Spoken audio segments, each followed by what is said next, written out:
ভালো কাজগুলা কিভাবে মানুষের পাপ কাজকে মিটিয়ে দেয় সেই সম্পর্কে একটা হাদিস বলি শুনুন। আব্দুল্লাহ ইবনে আব্দুল্লাহ ইবনে মাসউদ রাদিয়াল্লাহু আনহু থেকে বর্ণিত, তিনি বলেন, এক ব্যক্তি অনেক মহিলাকে চুম্বন করে বসে। পরে সে রাসূল সাল্লাল্লাহু আলাইহি সাল্লামের কাছে এসে বিষয়টি তার গোচরীভূত করেন, মানে নবী সাল্লাল্লাহু আলাইহি সাল্লামকে জানাইছে। তখন আল্লাহ তাআলা আয়াত নাজিল করেন, দিনের দুই প্রান্তে সকাল ও সন্ধ্যা দিনের দুই প্রান্তে সকাল ও সন্ধ্যায় এবং রাতের প্রথমাংশে সালাত কায়েম কর, নিশ্চয় ভালো কাজ পাপ কাজকে মিটিয়ে দেয়।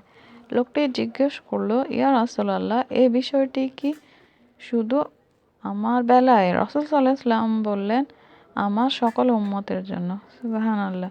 মানে ভালো কাজ, নামাজের মাধ্যমে আমরা যে গুনাহ করি, গুনাহগুলোকে আল্লাহ মিটাই দেয়। ভালো কাজে খারাপ কাজগুলোকে মিটাই দেওয়ার ক্ষমতা আল্লাহ রাখে। সুবহানাল্লাহ। আমাদের ভালো কাজ দিয়ে আল্লাহ আমাদের খারাপ কাজ সব মুছে দেন।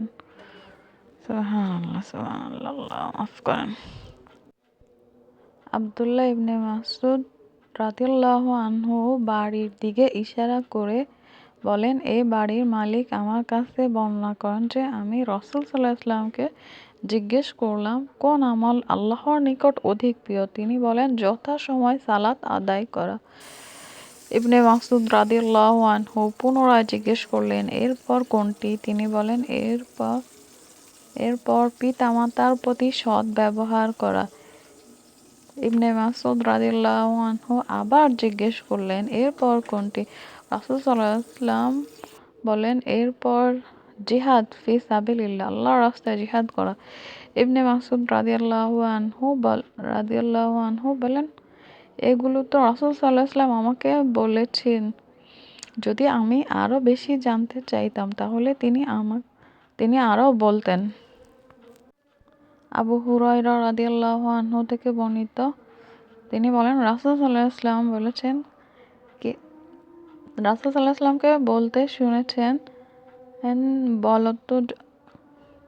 রাসূল সাল্লাল্লাহু আলাইহি ওয়াসাল্লামকে বলতে শুনেছেন, বলতো, যদি তোমাদের কারো বাড়ির সামনে একটি নদী থাকে আর সে তাতে প্রত্যহ 5 বার গোসল করে, তাহলে কি তার দেহে কোনো ময়লা থাকবে?